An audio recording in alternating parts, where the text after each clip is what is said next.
That was long and dull. How do we interpret this study? First, let's take a review with the cartoon version. Graziano proposed that the monkey brain has a defense position for an arm to protect the face from an incoming object. A stop sign will do to illustrate a defense posture for an arm to protect the face.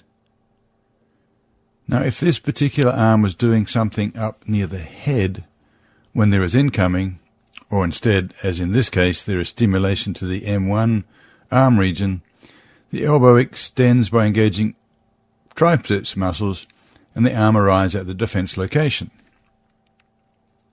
If, on the other hand, our monkey's arm was lower and towards the feet, stimulation of M1 causes a return to the defense posture by engaging biceps muscles and flexing the arm until it reaches the desired location. So what's going on? What does this mean? Does the motor cortex work with postures, joint angles? How can it be working with muscles? The same group of neurons can't activate both triceps and biceps, right?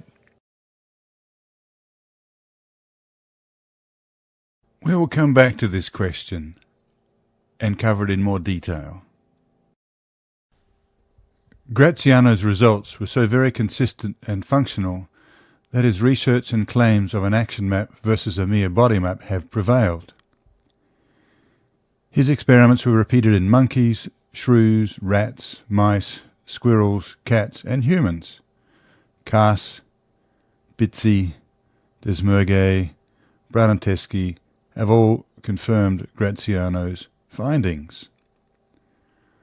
The study by Desmerguet and colleagues is most interesting because it was conducted with a human population. There were 26 patients requiring brain surgery near the relevant precentral gyrus region of the motor cortex. 7 were children under the age of 10. Again, electrical stimulation at 1 to 3 seconds duration to this region produced hand, arm and mouth synergies, as illustrated in this slide for an 8-year-old undergoing surgery for a right ventricular tumour shown in red. On the right we see hand, arm and mouth actions illustrated. On the left we see EMG output for OO or orbicularis oris for biceps, flexor carpi radialis, abductor digiti minimi and oppidens pollicis.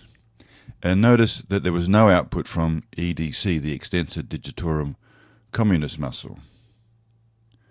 This is great science that we should all be aware of to make us think a little more about what is motor control.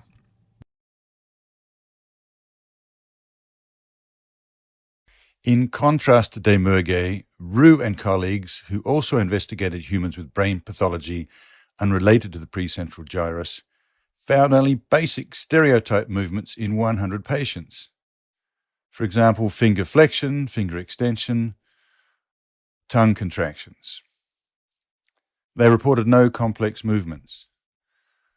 Although Roux reported a maximum of 3-second duration for the stimulus was ceased at the first sensation reported by the patient or the first movement detected by the researchers.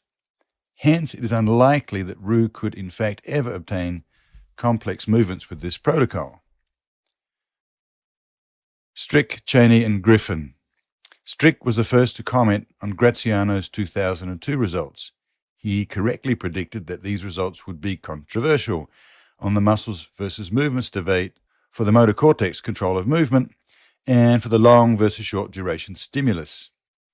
We see such challenges coming from the Cheney and Griffin group, which we will take a closer look at in the next video.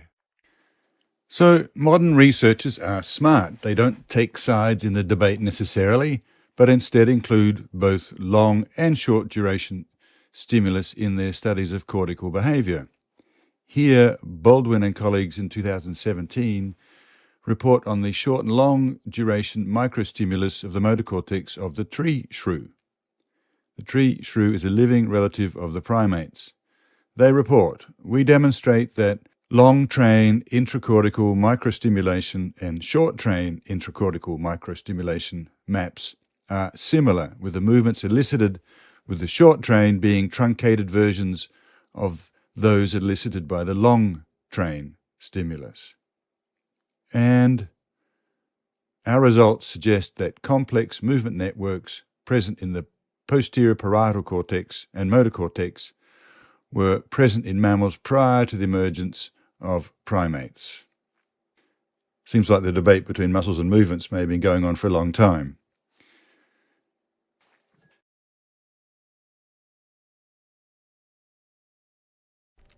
The 21st century opened with a big bang in motor control with Graziano and colleagues' work.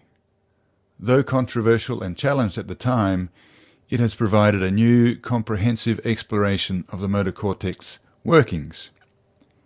In 2006, Graziano summarized his work with this article, The Organization of Behavioral Repertoire in Motor Cortex.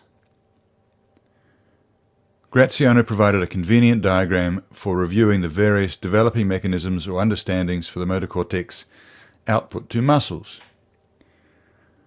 First, the traditional one-to-one mapping of cortex to muscle as exposed by Penfield and Asanuma, a single cortical motor neuron connecting and activating a muscle. Unfortunately for this hypothesis for motor cortical mechanism, Cheney and Fetz in 1985 and Holdeffer and Miller in 2002 revealed that stimulation to a single neuron in the motor cortex induced increased and decreased activity in many muscles. Not only does one single motor neuron activate many muscles, one single muscle can be activated by several motor neurons. A many-to-many structure to the motor cortex output becomes apparent when considering linking across the cortex for complex motor patterns, as revealed by motor synergies. My favourite classic motor synergy is the original vertebrate splayed leg locomotion of trunk side bending combined with leg flexion and extension. This simple evolutionary template for motor function really says it all. And as Graziano stated, because animals do not generally need to contract individual muscles to perform any useful behaviour, but rather need to contract muscles in specific, coordinated ensembles, why any level of the system should be organised to separate out the control of individual muscles is not clear.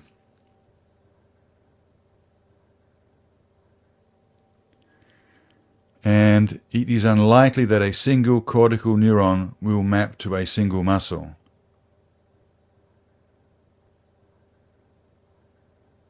Despite this conclusion, there is a popular belief in PT of a one-to-one relationship between the motor cortex and a single muscle, such that conscious recruitment of that single muscle is believed to train the motor cortex and thus alter automatic motor behaviour.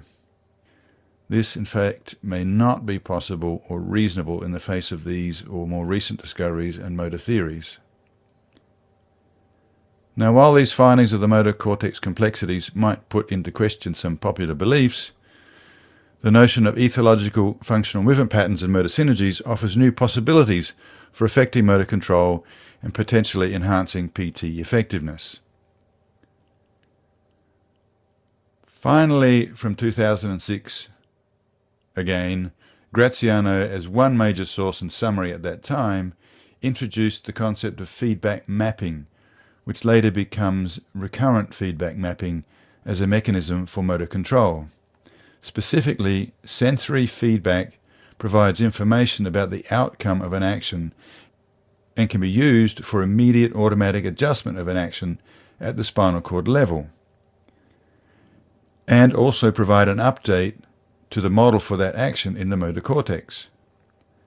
I will talk much more about recurrent feedback when I present the theory of active inference and its take on motor control. I become very excited when reading great studies on brain functioning, especially motor control. The history is fascinating, the complexity is mind-boggling. What some people discover by accident or sheer determination is inspiring and instructive.